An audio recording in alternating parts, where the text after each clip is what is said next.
החמאס ספג מכה קשה מאוד. היה החתימה שלו בכל הפורומים. אם זה היה תלוי בי או בו, זה היה המשפט שהיינו חורטים על המצבה שלו היום. אין לי ספק שזה היה משמח אותו. יש מצב, ואף מצב סביר שאומר היה לוקח את הקונספט הזה עוד צעד קדימה, יותר לכיוון של עומר חרמש, עם השנים, נרצח על ידי החמאס בשיתוף תאגיד ישראל. אחרי כל זו הייתה הודעה כמעט אחרונה שלו, שהוא שלח לכולנו. נביא זעם הוא היה, נפש גורטסקית, מלאת חן ומיוסרת לפרקים, שנע על הקו התפר שבין הקומי והטרגי.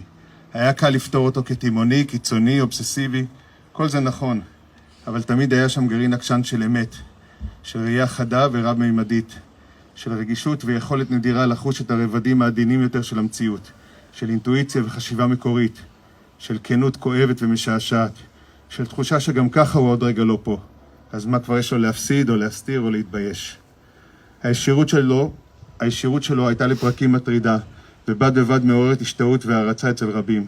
ליצן עצוב, ג'וקר, מוכיח בשער, הילד שמצביע על המלך העירום, זה שלעולם לא התבגר, זה שכלבים וילדים תמימים כמוהו נגעו בליבו והוא נגע בליבם. זה שתמיד מזדהה עם החלש, זה שהיה עסוק יום וליל במלחמות אמיתיות או דמיוניות, חובט ללא כוונת זדון אמיתית באחרים ובעיקר בעצמו.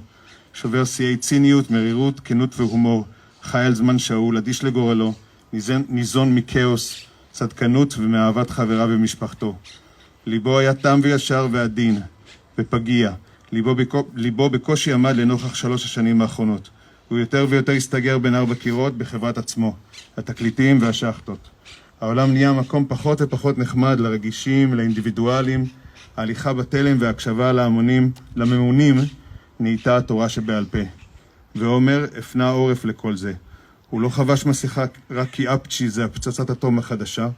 הוא לא נתן כתף רק כי הרצל אמר או כי מקבלים פיצה מתנה. הוא לא התחפש לשפחה. הוא לא חסם את האיילון. הוא לא צרך דמוקרטיה ולא צרך בושה. הכל הרגיש לו הבל הבלים, הצגה, שקר ריק, שטיפת מוח, הסחה וגניבת דעת, הפרד ומשול. והוא לא טרח להסתיר את תחושותיו מהציבור. בשבילו כל זה היה מסע צלב. הוא סלד מכל מה שלא התיישר לו עם הקול הפנימי שלו. הוא הקשיב לבטן שלו. אומנות שכמעט כבר לא קיימת בימינו. הוא ידע שהמהפכה לא תשודר בטלוויזיה. ובזמן שההמון נובח לטעמו על העץ הלא נכון, המדינה שלו, שהיא כבר מזמן לא שלו, או תמכור אותו ואת כולם. זה רק עניין של זמן. הוא היה אומר, עד שיתירו את דמנו, שישעבדו אותנו, עד שהכל ילקח מאיתנו. לצערי הרב הוא לא ממש טעה. דמו ודם כולנו הותר, בגדו בנו, בגדו באבי ואמי היקרים, בגדו בעומר, שלא טרח אפילו להיכנס לממד בזמן צבע אדום, שהעדיף לשים כפיה על הראש ולפוצץ בפול ווליום את מפלצות התהילה של משינה כל פעם שהטילים כוונו לקיבוץ. עומר נהרג, אבל דבר אחד תהיו בטוחים, הוא לא התחנן על חייו. הוא חפר להם ובחר להתריס גם ברגעיו האחרונים. הוא מעולם לא בנה לחיות 120 שנה. הוא תמיד היה בינינו, כאילו עוד רגע הוא לא איתנו יותר. המשפט שחוזר אליי, יום ויום בכל החודש האחרון זה If you're going through hell, keep going. אם אתה הולך דרך הגיהנום, תמשיך ללכת.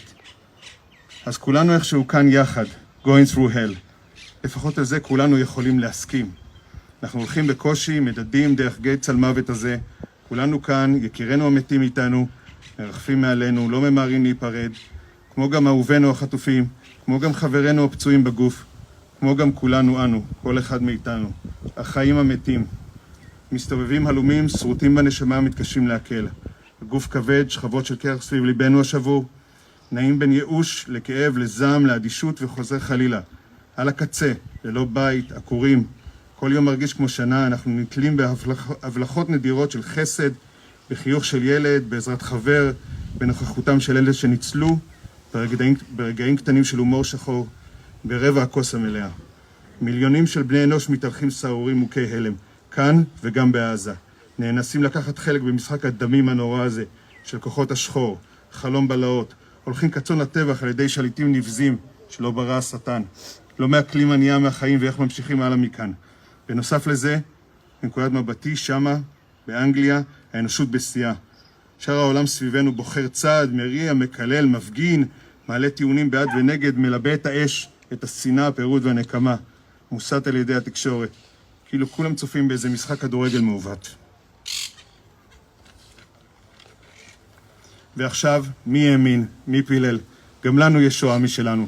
שואה בצבע, שואה של מצלמות גופרו, שואה בלייב, שואה של קבוצות וואטסאפ נואשות לעזרה ושל מדיה חברתית מתלהמת. עם אתוסים ומיתוסים וגבורה, ואיפה היה אלוהים, ושריפה אחים שריפה, ואפר ואבק, ועוד רגע יש לנו את המרדכי אנילביצ'ים שלנו, ואת החנה סנש ואנה פרנק שלנו, והמוזיקה והשירים והטקסים והגלעדים, והלעולם לא עוד. ההיסטוריה חוזרת על עצמה, אכזרית וצינית מתמיד.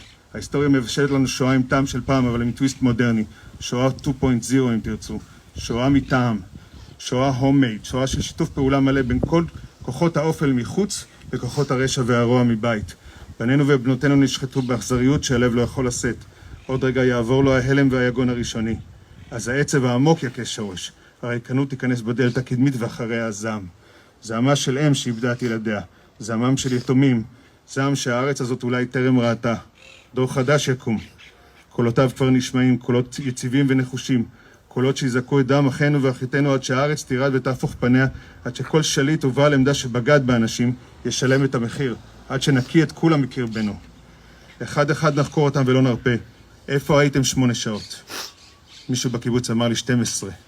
30. חולצה שלך טועה. 24. מי בגד? מי מכר את אנשינו ומשפחתנו? מי התיר את דמם? מי אפשר את שואת עוטף עזה? מי פינה את המקום למפלצות החמאס לעשות קפה על הדשא של המדשאות שלנו? נשאל את כל ראשי מערכת הביטחון, הרמטכ"ל, ראש השב"כ, ראש אמ"ן, המוסד, חיל האוויר, פיקוד דרום, עזה, מפקדי אוגדות, מפקדים בכירים, מי שישב בבור בקריה, איפה הייתם כולכם? עוד לפני 2 כל אלה ידעו לאתר, לאחן ולהכניס לסגר כל נשא אסימפטומטי תמים של קורונה. לפני חודש עשרות טויוטות ושופלים נעלמו להם מהרדאר, למרות חודשים של הרתעות. נשאל את ערוצי התקשורת הממסדית, שופרי השלטון, מי השתיק אתכם? מי דברר אתכם? מה יכולתם לעשות שלא עשיתם? כל תמונת ניצחון שתביאו לנו מעכשיו מטעם דובר צה"ל ושאר הספונסרים שלכם לא יעזרו. אנחנו כבר הפסדנו את היקר מכל. כל השרים, חברי הכנסת שעושים הון פוליטי מן האירוע, שלא שואלים את השאלות החשובות באמת, מקוששים קולות בחסות האבל, נבוא בחשבון איתכם. נשאל את כולכם כאן ועכשיו, על מה אתם חושבים כל לילה כשאתם הולכים לישון? על האסון שאירע במשמרת שלכם? על מי שבחר את אנשינו ומשפחתנו שהתיר את דמם? לכולכם חייב להיות מושג כלשהו, מי אפשר את השואה. ולסיום, הארכי נוכל, ביבי, אמן הרשע משלנו, כחול לבן, האדריכל היגון, האדריכל שואת עזה, המפלג, התליין, סוחר הרהיטים שמכר מזמן את נשמתו וליבו לשטן, שקיבל משימה, כך נראה, לגמור את המדינה הזאת, ולזכותו יאמר שהוא דבק במשימה. לא נשכח ולא נסלח, נרדוף צדק, נרדוף אותך עד יומך האחרון, שלא יהיה יום עצוב. כשהתחלתי לכתוב את ההספד לעומר, חיפשתי נחמה, חיפשתי אור בקצה המנהרה, חיפשתי משהו בסגנון, במותו ציווה לנו את החיים. לצערי אני עדיין לא שם. אני מתקשה למצוא נחמה, מתקשה להבין, מתקשה. יום אחד גם זה יגיע. ההבנה, ההכרת תודה, אולי אפילו איזה סוג של מחילה. אבל עד אז צדק נרדוף. ביחד ננצח את האויבים מחוץ ולא פחות את האויבים מבית. לפחות נעשה לעומר ולשאר המלאכים טוב על הלב, שמותם היה גם מותו של החושך הגדול, ותחילתה של זריחה אנושית שטרם ידענו. ביי.